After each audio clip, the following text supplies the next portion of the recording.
Hello, folks.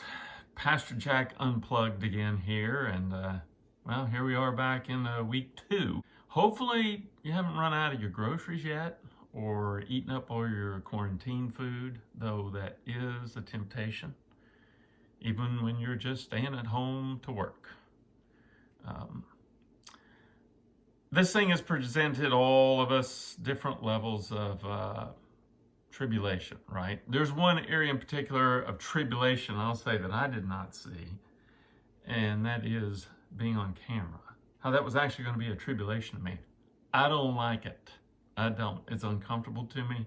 I'm not one of these verbal processors.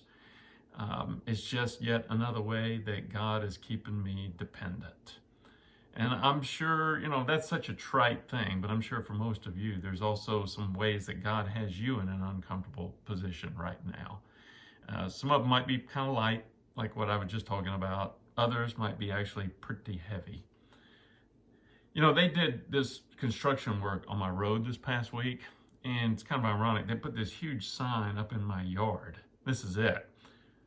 Now, that's somewhat prophetic, wouldn't you say? This sign is actually here in order to prepare anyone who's coming down the road.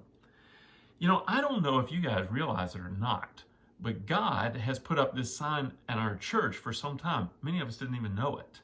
And that sign was all the study that we've done looking at the book of Isaiah. Because all throughout that book, the prophet Isaiah just keeps prophesying to the people of God, hey, difficult times are coming. Some of them, they're not going to make sense to you. And the way I'm going to work is going to surprise you. I'm going to use different people. I'm going to use methods you're not used to. Things you didn't think that I could use. Like maybe Cyrus or coronavirus. And you might even wonder at times if I'm even present.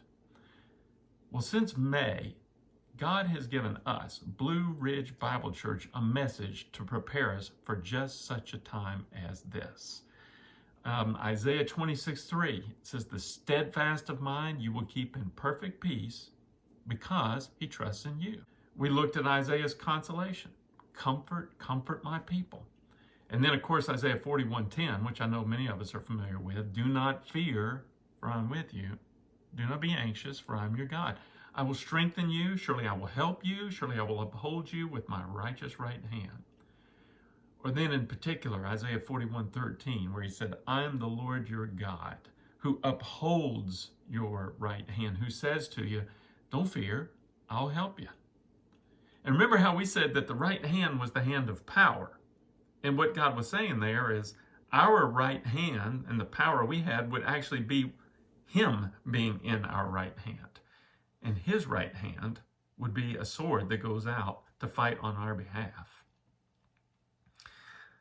I want to exhort and encourage us. Let's not let 9 months of going through the Word of God, particularly in Isaiah, just pass us by. God has been getting us ready for just such a time as this.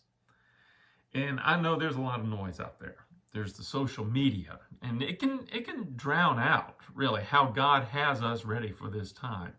This is the time for us and for our faith to shine, and so many of you are. I mentioned this last week. But I keep hearing from you, seeing you. You're checking in on people. You're staying connected with one another. Zoom's stock has got to be going through the roof right now just through what we're doing.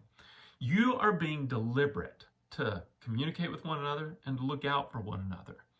And let me just say, as your pastor, I'm proud of you. And I mean that in the biblical sense of how you're letting God work through you. I wanted to give you a little admin note, something coming up. Our worship and tech team have been doing a fantastic job of getting Sunday mornings out and giving us that time of worship together and sort of a feeling of connectedness. Pastor David's been doing a phenomenal job with the youth, keeping lessons before them. Our operations team doing a great job of keeping us informed. In fact, look below the link that brought you here so that you can see the various notes that we've got for you to keep you informed. But our children's ministry is also starting to work on things now because we want to try to help you parents, particularly that have younger children, that you can help them in worship. I mean, when we get together on Sunday, they can see that and they can participate in it. But, when it comes to the teaching, some of that's just going to go over their heads, depending on their age. But we're working together to try to find different ways that we can keep teaching that's age appropriate for them. Regina Gossage is working on that diligently. So you be ready to hear some more great, I'm excited, creative ways that we can engage the younger children in this. Well, that's about it for me for this week. Let me just give you a final note. First, I just want to let you know, I love you. I miss seeing you. I can't wait until we can all get together again. And where we can do more than see each other. We can smell each other, right? It's a good smell, but we can do that. That's how close we'll be. And my concern, I just hope we can all recognize each other when we finally get back. And it's not because we can't remember what we look like, but because after cutting our own hair for all this period of time, who knows what we're going to look like? Kind of scary. Well, until then, this is Pastor Jack saying, stay in the Word. Stay in contact with the Lord and with one another. Show your love to your neighbor. And wash your hands. Over and out.